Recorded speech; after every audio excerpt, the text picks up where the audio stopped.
Si David at si Ziba. Ikalabing-anim na kabanata. Kalalampas pa lang ng kaunti ni David sa ibabaw ng bundok, nang salubungin siya ni Ziba, nakatiwala ni Mephiboset. May dalawa itong asno na may kargang 200 tinapay, 100 kumpol ng ubas, 100 piraso ng hinog na prutas, at katas ng ubas na nakalagay sa balat na sisidlan. Tinanong ni David si Ziba, "Bakit nagdala ka ng mga iyan?" Sumagot si Ziba, "Ang mga asno po ay para sakyan ng sambahayan nyo. Ang mga tinapay naman at prutas ay para kainin nyo at ng mga kasama ninyo. At ang katas ng ubas ay para naman inumin nyo kapag napagod kayo sa disyerto." Nagtanong si David, "Nasaan na si Mephiboset, ang apo ng amo mong si Saul?" Sumagot si Ziba, "Nagpaiwan po siya sa Jerusalem, dahil iniisip niyang gagawin siyang hari ngayon ng mga Israelita sa kaharian ng lolo niyang si Saul." Sinabi ni David, "Kung ganoon, ibinibigay ko na sa iyo ngayon ang lahat ng ari-arian ni Mephiboset." Sinabi ni Ziba, "Mahal na hari, handa po akong sumunod sa inyo. Malugod sana kayo sa akin." Sinumpa ni Shimei si David. Nang papalapit na si Haring David sa Bahurim, may taong lumabas sa bayang iyon at isinumpa si David. Ang taong ito ay si Shimei, na anak ni Gera at kamag-anak ni Saul. Binato niya si David at ang mga opisyal nito kahit na napapaligiran si David ng mga tauhan at mga personal niyang tagapagbantay. Ito ang sinabi niya kay David, "Huwag kang papasok sa bayan namin. Mamamatay tao at masamang tao ka. Ginagantihan ka ng Panginoon sa pagpatay mo kay Saul at sa sambahayan niya. Kinuha mo ang kanyang trono, pero ngayon ibinigay ito ng Panginoon sa anak mong si Absalom. Bumagsak ka, dahil mamamatay tao ka." Sinabi ni Abishai na anak ni Zeruya sa hari, "Mahal na hari, bakit niyo po pinapabayaang sumpain kayo ng taong iyan na tulad lang ng patay na aso?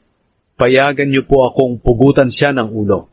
Pero sinabi ng hari, "Kayong mga anak ni Zeruya, wala kayong pakialam dito. Kung inutusan siya ng Panginoong sumpain ako, sino ako para pigilan siya?" Sinabi ni David kay Abishai at sa lahat ng opisyal niya, "Kung ang anak ko nga ay binabalak akong patayin, paano pa kaya itong kamag-anak ni Saul? Inutusan siya ng Panginoon, kaya hayaan niyo na lang siya.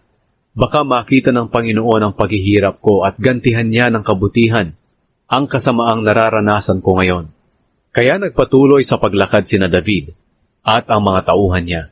Sinusundan din sila ni Shimei, pero sa gilid ng burol lang siya dumadaan. Habang naglalakad siya, isinusumpa niya si David at hinahagisan ng bato at lupa. Napagod sina David at ang mga tauhan niya, kaya nagpahinga sila pagdating nila sa ilog ng Hordan. Nakipagkita si Hushai kay Absalom. Samantala, dumating sa Jerusalem sina Absalom, Ahitofel, at ang iba pang mga Israelita. Dumating din doon si Hushai na Arkeo, na kaibigan ni David. Pumunta siya kay Absalom at sinabi, "Mabuhay ang hari! Mabuhay ang hari!" Tinanong ni Absalom si Hushai, "Nasaan na ang katapatan mo sa kaibigan mo na si David? Bakit hindi ka sumama sa kanya?" Sumagot si Hushai, "Hindi, sa inyo po ako sasama, dahil kayo ang pinili ng Panginoon at ng buong mamamayan ng Israel na maging hari. Bukod pa riyan, sino pa ba ang pagsisilbihan ko, kundi kayo na anak ni David? Naglingkod ako noon sa ama niyo, ngayon kayo naman ang paglilingkuran ko." Ang payo ni Ahitofel kay Absalom. Sinabi ni Absalom kay Ahitofel, "Ngayon, ano ang maipapayo mong gawin natin?" Sumagot si Ahitofel, "Sipingan niyo ang mga asawang alipin ng inyong ama na kanyang iniwan para asikasuhin ang palasyo, at malalaman ng buong Israel na ginalit niyo ng labis ang inyong ama, at lalakas palalo ang suporta ng mga tauhan niyo sa inyo."